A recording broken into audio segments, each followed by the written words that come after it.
कहा, अहो भाग्य हमारे कि आप जैसे ऋषि मुनि भी मुझसे कथा श्रवण करना चाहते हैं। मैं तो एक निरा पशु। हम इंसानों से कहा जाए कि जाओ इस पशु से भगवान शिव की कथा सुन लो, तो मनुष्य कहता है, अरे हम तो स्वयं मनुष्य हैं, हम इस पशु से कैसे धर्म का ज्ञान प्राप्त करें। परंतु नंदकेश्वर महाराज जो साक्षात धर्म स्वरूप हैं, उन्होंने बड़े प्यार से भगवान शिव के चरित्र को कहना स्वीकार किया। आसमान की तरफ नंदकेश्वर महाराज ने मुख करते हुए भगवान शिव का ध्यान किया कि आकाशम तारकम लिंगे पाताले हाटकेश्वर मृतलोकम महाकालम सर्वलिंगम नमस्तुते।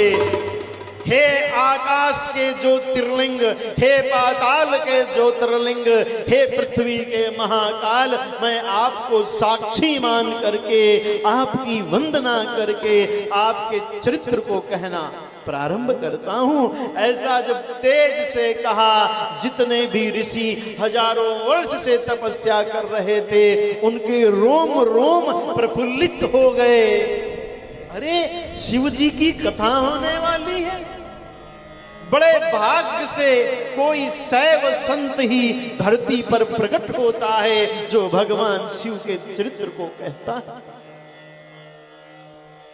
ये जो शैव गुरु हैं नंदकेश्वर महाराज कथा कहने जा रहे हैं, जिसे कहते हैं समस्त तपस्या का फल है भगवान शिव की कथा।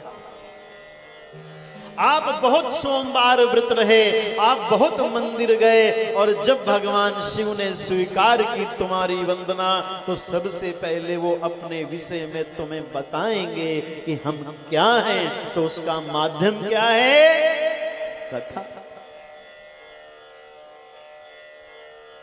जैसे आप अपने बच्चों का विवाह करते हैं तो क्या मांगते हैं? कुंडली।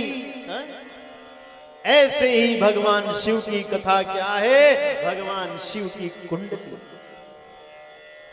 नंदकेश्वर महाराज ने एक सुंदर शिला देखी और उस पर बैठ गए। ना कोई आसन, ना कोई तैयारी, बस भगवान शिव का नाम लिया। जैसे ही नाम लिया, समस्त ऋषि गण देवता लोग वहां आ गए।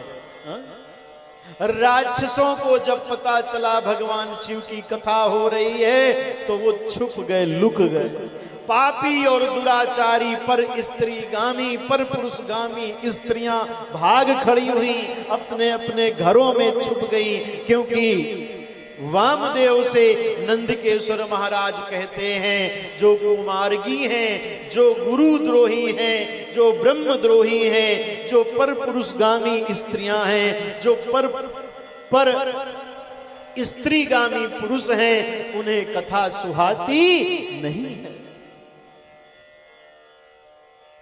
ऐसे उन भगवान शिव के दिव्य दिव्य भक्त के भाग्य में ही भगवान शिव की शुद्ध कथा बड़े मुश्किल से इस कलयुग में प्राप्त होती है।